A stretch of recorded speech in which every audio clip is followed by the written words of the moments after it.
Chapter 11. Heads!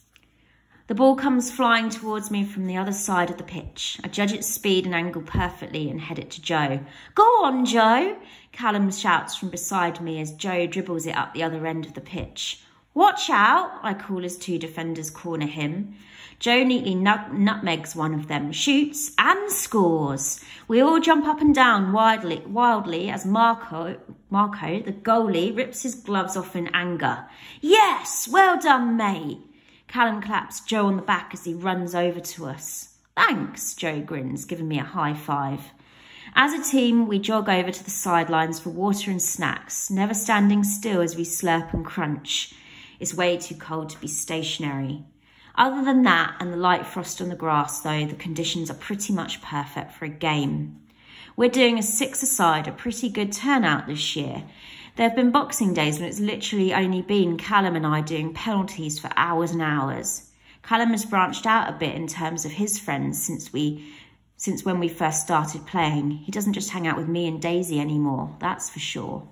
I eye up the opposition, the blue team, as I chug down some Lucozade. I recognise them all and could name most, but none are my friends. Same with our team, the Reds. Some I know from the odd class, most I've seen at lunch and around town, but I doubt some of them know who I am. They're all Callum's pals. I consider this as one of the other guys' break into the conversation about tactics and positions. I've never been completely hated or unpopular or anything, but I've always just had Callum and in the last year Daisy. Now as we're getting older, it seems like just one or two friends aren't enough for Callum. No, I'm being too harsh. Most people have more than one friend or two. It's normal. I should have more and be normal too. Damn it, look. Callum nudges me sharply and points to the far side of the park. Even from a distance, I know who it is. I can tell by the monkey-like walk. Juice Cleave and his cronies here to ruin our Boxing Day. Ugh, I can't stand that bloke, Joe mutters as our whole team stares at them approaching. Damn it, what the hell is he doing here? Why does he have to ruin everything? What does he want? I hiss to Callum. He'll want to play, of course, Joe says loudly, putting his water bottle down. Looks like he's got enough for a team. I say we take him on. I sigh, my breath fogging like smoke in front of my eyes. The last thing I want is to play a game with that moron, especially after the way he's treated Daisy. A couple of the boys from the other team go over and greet Juice and the apes as if they're actually welcome here. Juice looks possibly smugger than I've ever seen him, dressed in the new Arsenal kit. He's also gelled his hair, which makes him look like he's suffering from a receding hairline. I point this out to Callum, who laughs too loudly. Juice glares at us. Seriously, I whispered to Callum, pulling him aside. I don't think we should play with Juice. He's a freak of nature. He'll cheat and probably break my legs. And what if Daisy finds out? Callum laughs. He won't break your legs, dummy. You're quicker than him anyway. And what do you mean about Daisy? You know, I say quickly as Juice approaches, the last day of school. She was upset, remember, about Juice. It's not like we're his friends, Callum shrugs. We'll beat him, and then him and his apes can do one. Well, well. Juice folds his fat arms and smiles at Callum and I. His teeth look very yellow today. Surprised to see you here, he gestures to me.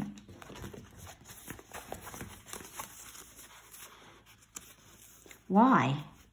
Well, isn't this your sister's last Christmas? He snorts. Shouldn't you be crying by her bedside? He mimics a girl's cry and a couple of his friends join in. I feel myself flush, my hands tremble. How dare that fat, ugly... Oi, that's out of line. Joe interrupts them and stands by my side. What the hell's wrong with you? You're messed up, Callum agrees. Juice narrows his eyes. Yes, seriously, Bruce, why the hell would you even joke about his sister? A boy from the blue team who was originally speaking to Juice, Eric, I think his name is, stands to the left of me as well, his arms folded. A couple of other boys pipe up too, agreeing. I can slowly feel myself returning to my normal temperature. Whatever, Juice growls, turning red. Shut up about it. Let's just play. No. The boys' heads all turn to look at me in unison, gobsmacked. I think I'm a little gobsmacked myself. What did you say? Juice takes a step towards me. I swallow hard. There's still time to escape this. No, there's not. I'm not playing football with this man-ape, and I'm not going to be a wimp about it. I said no, Juice. Are you deaf? My voice is steady. A couple of the boys laugh. Juice steps towards me again. Who the hell, he says slowly, do you think you are? I don't miss a beat. I'm the kid with the dying sister, and the friend you upset on the last day of school, and the other friend whose glasses you broke a couple of weeks ago. I puff out my chest, stand up straight, and look him in the eye. And I say, you're not playing. A couple of the lads make oohing sounds. One of Juice's friends makes a fist and waves it at me. Well, guess what? I'm playing. No one speaks. No one looks away. Juice and I are an inch away from each other, stood tall and straight, breathing heavily. At this point, I don't care if I get punched or I don't care if he calls me.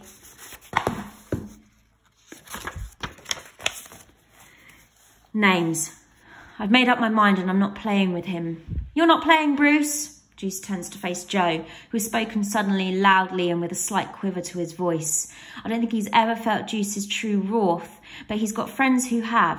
He's heard the stories, everyone has. So the fact he's chimed up and put himself into danger to defend me, well, maybe some of these boys are my friends after all. Yeah, get lost, Juice. You're not playing. Callum sticks his finger up and Joe, Eric and the other boys laugh. Go away, Bruce. Yeah, on your bike, mate. See ya. Juice raises his fist and puts it under my chin.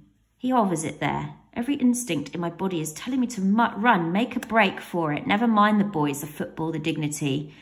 But I stay. And I hold Juice's gaze for as long as I can, not moving, not even flinching. Leave, Bruce. As the final boy speaks, Juice's arm falls limp. He takes a step backwards, away from me, and his friends look at each other, not sure what to do. They've never been turned away from anything before. They've definitely never been turned away from a younger group's football game before.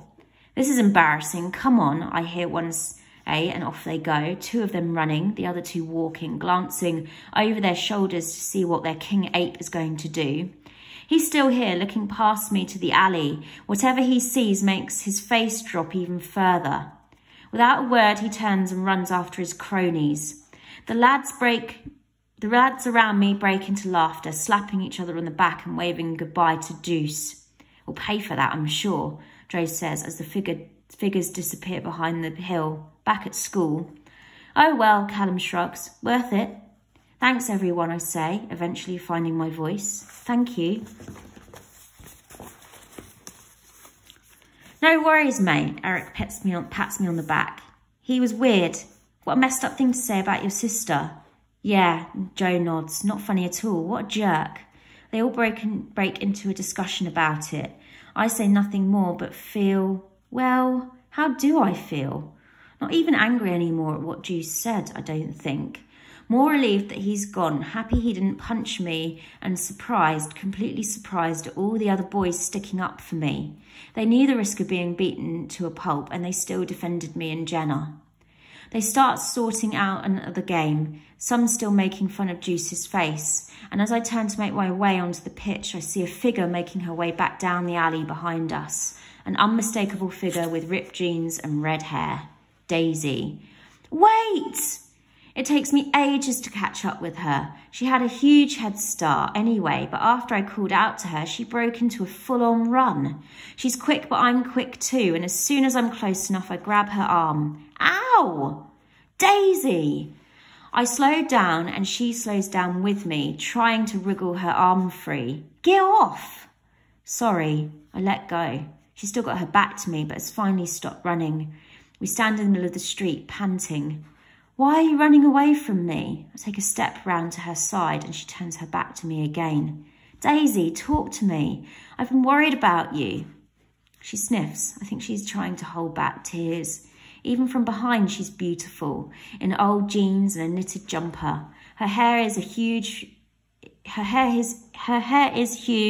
fizzy bunches.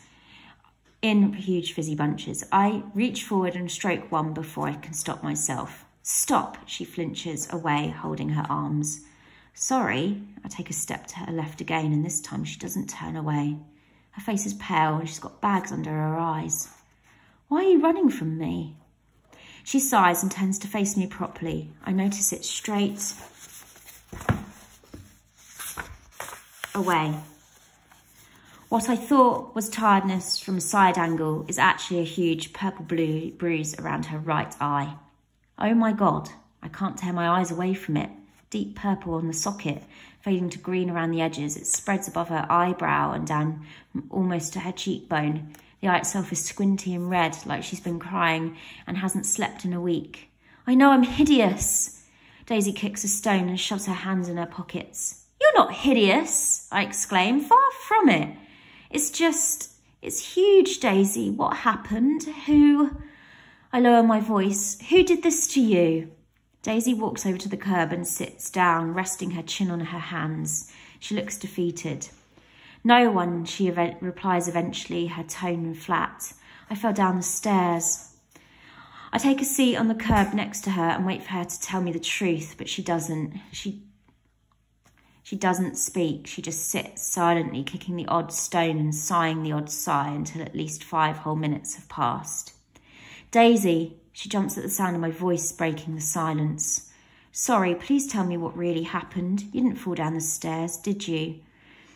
I place a hand on her knee. She says nothing but edges slightly closer to me so that our arms touch. That same familiar feeling of electricity sparks through me, though not as strong as usual. It's overshadowed by my confusion, my anger. Who has done this? Why have they done this? And why is Daisy not telling me what's really happened? I think about someone hitting Daisy, my Daisy, in her freckled, pale face, and I feel like I might throw up. I take my hand back from her knee and put it over my mouth, actually scared for a moment that my breakfast might make a reappearance. Daisy jumps again at my sudden movement and springs up off the curb, her face crumpled. Sorry, I feel like I've apologised 1,000 times now. Her face relaxes slightly until she glances behind me and her eyes widen. I turn quickly to see Callum running towards us. Don't tell him, Daisy hisses, and then she goes, running faster than I've ever seen her go before, round the corner and out the sight before Callum gets to me. That was Daisy, right? He pants, doubled over. I've got a stitch. What was she doing? I hesitate, weighing up my options. Should I tell Callum the truth? I'm 99% sure I need to tell someone but what I saw. I think Daisy needs help and she needs it now. But is Callum the one to tell? Nothing, I answer eventually. Oh well, come on, we're about to kick off. Callum gestures back to the park, surprisingly not too bothered about Daisy running off. Well, I'm bothered. I've got to go, actually, I tell him, starting to jog away. What? Why? Callum yells after me. I've got to go home, I shout back. I'll text you. I break into a run to the pitch, grab my things and go. I don't know what I'm going to do exactly, but I know where I'm going to go, and it's not home. It's Daisy's house. I wait a few minutes at the door, catching my breath. Should I really be doing this, barging into Daisy's home uninvited? I picture her face, bruised and scared. Yes, I should be doing this. Someone needs to look out for her. Taking a deep breath, I knock twice. My mind whirls with possible openings when she opens the door. Come on, we're going to the police. Can I come in? Daisy, let me help you. But I don't get a chance to say any of these things. No one opens the door. I can't even hear anything stir inside either. I knock again, twice, louder than before. Hurts my knuckles a little. Still nothing. I peer into the living room window. I know I shouldn't, but I'm desperate, and see her curled up on the armchair. Daisy! I rap my knuckles on the window. Hey! She rushes to the window and opens it a crack. You've got to go. Her voice is low and urgent. Seriously, go away, Alex. They'll be back soon. Who? Your mum? I try and reach for her hand through the gap. Please, are you okay? Daisy looks away. I'm fine. Go home. I'll text you. She closes the window and pulls down the blinds. I wait a moment, catching my breath. What the hell is going on? She never acted like this before. I mean, I've always thought her mum might be a bit strange since we've never met her. Did her mum hit her? And if not her, then who and why? My head's buzzing with questions, each one more confusing than the last. I can only form one straight thought, and it's a worrying one. She's in trouble. Daisy's in trouble.